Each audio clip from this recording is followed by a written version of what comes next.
이재용 삼성 부회장의 구속영장 실질 심사 소식 전하겠습니다. 이 혐의에 대해서 어떤 분들은 사실 이게 복잡하기 네네네. 때문에 어떤 분들은 그 왜 최순실 씨, 최서원 씨 모녀에게 말 사주고 네. 그게 60억이냐 30억이냐 맞아요. 그래서 횡령이냐 뇌물이냐 네. 이 건하고는 전혀 다른 거죠. 전혀 다른 네. 거고요. 관련은 있습니다만 네. 일단 다릅니다. 국정농단 재판은 이미 지금 이제 이 구속영장 심사는 한참 지나갔고요. 네. 처음에는 기각이 됐고 그다음에 구속 결정돼서 구속 상태에서 재판을 받다가 이제 2심까지 판결이 나면서 집행유예 석방이 된 상황이었거든요. 그리고 대법원에서 유죄 취지로 파기환송돼서 그러니까 파기환송심이 기다리고 있는 1심에서는 징역 5년 네. 실형이었고요. 2심에서는 집행유예가 나온 겁니다. 그런데 대법원에서 이거 2심이 문제가 있다. 왜냐하면 말이 네. 뇌물이 아니라고 봤는데 말이 뇌물이다. 해서 지금 파기환송심에서 판결 기다리고 있어요. 네. 이 와중에 이와는 별건으로 그건 뇌물공여죄고요. 네.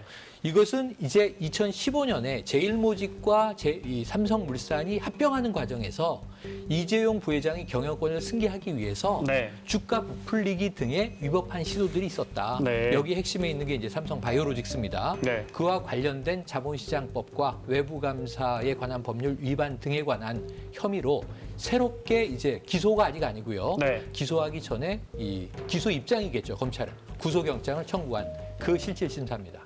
중요한 건 이제 그 회계 부분에 대해서는 검찰이 장부도 많이 확보를 하고 분식회계인데요. 네. 당당 저 삼성 바이오로직스나 바이오에피스의 그 직원들 상대로 진술도 확보했고요. 확보를 많이 확보한 것 같은데 중요한 건 이재용 부회장이 그걸 알았느냐 또는 그렇죠. 이재용 부회장이 내가 그렇게 해라고 지시했느냐 이 부분인데 네. 이 부분에서 또 지금 언론 보도를 보면 보도에 따르면 핵심 임원이 네. 바로 이 최지성 지금 없어졌습니다. 네. 미전실 미래전략실의 실장을 맡았습니다. 네. 부회장급이죠. 그런데 최지성 전 부회장이 관련된 진술을 했다. 일부는 총수에게 그러니까 이재용 부회장에게 네. 보고가 자 된 게 이거는 맞다라고 그냥 했다는 언론의 거죠. 보도일 뿐입니다. 맞습니다. 네. 일단 오늘 이 부회장이 10시 반인가요? 오전에? 10시 반에 시작했습니다. 법원에 영장심사 받으러 나오는 장면 잠깐 보겠습니다. 2년 4개월 만에 다시 구속되느냐 이재용 부회장. 불법적인 기록에 합병 섰죠. 의혹과 네. 관련해서 보고받거나 지시하신 적 정말 없으십니까? 지검의 수사에서 지시 있었다는 정황이 있는데 여전히 부인하시나요? 3년 만에 영장심사 맡게 되셨는데 심경 어떠십니까? 누굽니까? 최지성 부회장. 네, 최지성 부회장 네. 전 부회장이죠. 혹시 사전에 보고나 했나요? 이분께? 오늘 같이 구속영장 청구이기 세 명이죠. 때문에 네, 세 명이죠. 영장실질심사에 3명이 이제 같이 참석을 했습니다. 네, 사장, 한 명, 부회장, 팀장인데 네. 예, 맞습니다. 그 부회장 미전실은 직급이 뭐 팀장이어도 예, 어마어마하게 미전실 높은 거니까. 실장 최지성 전 부회장이고요. 네. 그리고 전략팀장이 네. 최종중 사장입니다. 네. 삼성 입장은 물론 주식 시세 조정은 없었다는 게 네. 분명한 입장이고 그러면서 계속해서 이례적으로 언론 호소문을 내고 있어요. 일단은 뭐 경영 위기에 대한 공백에 대한 위기 의식을 굉장히 많이 나타내면서 좀 억울하다는 취지를 이야기하고 있습니다. 일단 네. 추측성 보도도 이제 좀 억울하다는 측면들이고 특히 네. 이제 시세 조정을 했다라는 것은 사실에 기반하지 않는다. 그러니까 전혀 사실과 다르다라는 것이고요. 삼성 측의 입장은 일단은 분식 회계라든가 고의 회계 부정은 전혀 없었다라는 겁니다. 국제 회계 기준에 맞게 적법 절차로 합병비율을 조정을 했고 관련된 회계 기준도 맞췄다라는 게 삼성의 첫 번째 주장이고. 네. 두 번째 서로 그런 고의 회계 분식 이런 자본시장법이라든가 외부감사법을 위반했다고 하더라도 이재용 부회장은 거기에 적극적으로 관여하거나 네. 지시하지 않았다 무죄 취지로 지금 변론하고 있는 상황입니다. 영장 심사는 구속해서 수사할 수 있느냐 유무죄하고는 다른 거잖아요. 그렇죠. 판사가 볼 때 흔히 아는 게 이제 죄가 중하냐 도주 우려가 있느냐 도주 우려가 없을 거고요. 증거인멸인데 증거인멸과 관련돼서는 계열사 바이오로직스인가요? 거기 임원 2명이 이미 2천여 개 파일 지운 거 확인돼가지고 구속돼 있잖아요. 심지어는 이런 걸 이제 판사가 공작의 콘크리트 보겠죠. 바닥을 뚫고 아, 거기 네. 바닥에 또 증거를 인멸을 해서 관련된 임원 2명이 실제로 구속돼서 수사를 그 받기도 자료 다 뺏겼죠, 했었습니다. 검찰 증거인멸죄로 네. 또 재판과 수사가 진행 중이고 처벌받기도 네. 했었고요. 하지만 이 핵심적인 부분, 그러니까 증거인멸을 실제로 이재용 부회장이 했는지 그 부분도 관건인데 네. 일단은 구속영장을 청구한 검찰 입장에서는 증거인멸 가능성이 충분히 있고 특히 네. 증거라는 건 물적 증거는 이미 확보가 됐겠지만은 증인들, 직원들 진술과 관련해서도 검찰이 받은 유리한 증거에 대해서 회유나 압박이나 인사권을 행사함으로 인해서 진술을 흔들릴 수 있다. 이것도 증거인멸 가능성이라고 지금 검찰은 보고 있는 네. 것이고요. 삼성 측에서는 1년 8개월이나 수사를 했으면 확보할 수 있는 증거, 확보할 수 있는 증언, 진술 모두 청취한 마당이기 때문에 증거인멸 가능성은 없다는 게 지금 삼성 입장입니다. 뭘 구속시켜서 수사를 하느냐, 재판을 받느냐 이런 거군요. 네. 오늘 이걸 좀 살펴보겠습니다. 이재용 삼성 부회장의 사실 아버지의 경영권을 물려받기 위해서 그렇죠. 물려받으려면 이제 증여세, 상속세를 내야 하는데 이게 어마어마하기 때문에 맞습니다. 그동안에 이제 이런 승계 작업들이 이루어졌는데 어떤 부분은 편법, 어떤 부분은 불법, 어떤 부분은 네. 불법 의혹을 받고 있는데 맞아요. 첫 번째는 96년에 이제 그 유명한 에버랜드에서 전환사채 시작이죠. 발행 때부터 시작돼요. 맞습니다. 네. 그걸 말씀드리죠. 오늘 이 역사를 좀 살펴보겠습니다. 그러니까 이 간단하게. 대목을 이재용 부회장이 최근에 이 대국민 사과문에서 이 대목은 언급을 해요. 네. 문제가 있었다, 사과한다.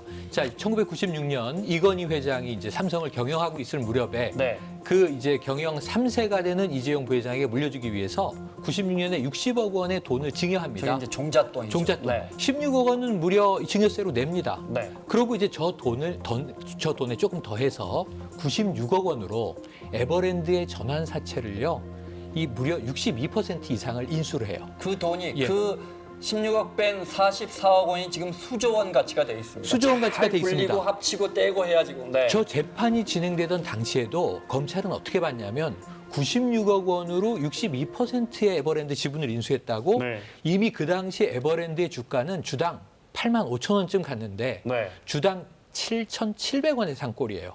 10분의 1보다 더 싸게 산 거예요. 네. 그래서 심지어는 이외에 이 960억 원이 넘는 돈을 부당하게 취득한 것으로 이 혐의가 이제 기소가 되는 겁니다. 네. 이 재판이 2009년에 끝났는데 그럼 무죄 나왔죠. 신겨운 재판은 무죄가 됐죠. 네. 하지만 이제 여러 가지 무리를 빚었고 결국은 많은 부분이 뭐 이제 중견기업하고 비교하면서 아니 삼성그룹의 경영권을 승계받는데 겨우 그럼 16억 증여세를 낸 게 다냐 이런 비판이 나오기도 네, 했었죠. 그거야 뭐 앞으로 추가로 내야 하니까. 네. 네. 물론 이제 지금 네. 수조 원에 이제 이 어떤 그 사회적으로 네. 또 기여하기로 한 자금들도 남아 있습니다. 네. 그래서 에버랜드에 그렇게 해서 전환사채 받아서 어떻게 해가지고 에버랜드의 대주주가 됐어요. 됐어요.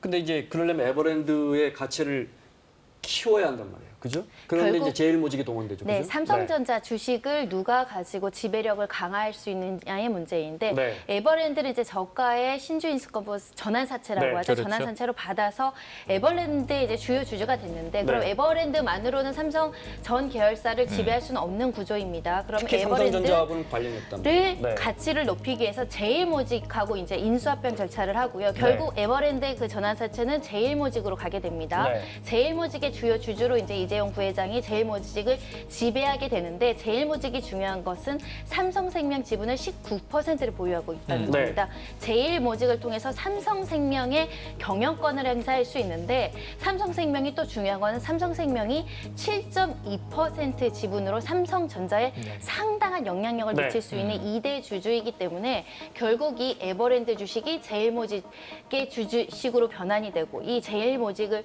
통해서 삼성생명을 또 의결권이라든가 여러 가지 영향력을 행사할 수 있고 그리고 삼성전자에 여러 가지 자, 저 영향력을 중요한 건 행사할 저기 마지막에 수 있는 구조입니다. 오른쪽 제일 밑에 있는 다 아시는 삼성전자입니다. 저 삼성전자를 지배하기 위해서 삼성생명을 지배해야 되고 삼성생명을 지배하기 위해서는 에버랜드와 제일모직을 그렇죠. 합쳐서 제일모직을 통해 키운 삼성생명을 거죠. 지배하는 것까지 네, 여기까지는 알겠습니다. 여기까지 완성이 네. 된 거예요. 그런데 문제는 삼성생명이 은산분리 이런 원칙 때문에 네네. 이제 금융자본은 제조업을 소유할 수 없다. 빠져라. 그래서 이 고리를 끊어내야 한단 말이에요. 네네네. 끊어내기로 그러면 이제 하고 끊어냈습니다. 삼성전자를 지배하려면 다른 방법이 필요하단 말이에요. 그렇죠. 네. 삼성생명이랑 고리가 끊어졌고 네. 그러면 그 사이를 메꾸는 게 삼성물산이 등장을 하는 것인데 네. 삼성물산은 삼성전자의 주주예요. 네. 그러니까 삼성물산을 가지려는데 삼성물산의 지분이 이재용 부회장에게 없었던 거예요. 그럼 어떻게 합니까? 근데- 삼성물산의 대주주가 네. 돼야 그렇죠. 삼성전자를 새롭게 지배할 텐데. 그런데 지금 가지고 있는 건 아까 보셨지만 제일모직이잖아요. 네. 그래서 2015년에 제일모직과 삼성물산을 합병을 하게 되죠. 네. 그럼 하나의 회사가 되니까 네. 제일모직의 지분이 합병된 회사의 지분이 되지 않겠습니까? 네. 그래서 합병을 하는데 문제는 저 당시에 삼성물산의 주식이 더 비쌌다는 거예요. 누가 봐도 사실은 근데 삼성물산이 훨씬 더 큰 회사죠. 제일모직보다. 제일모직의 에버랜드가 네. 모체라고 해도 그건 뭐 레미안 놀이동산이고. 만드는 삼성물산도 네. 있고. 네. 삼성물산은 건설까지 보유하고 있고 사실은 또 무역 상사 역할도 가지고 네. 있습니다. 모직은 옷 만드는 회사 아니야? 패션 부문이거든요.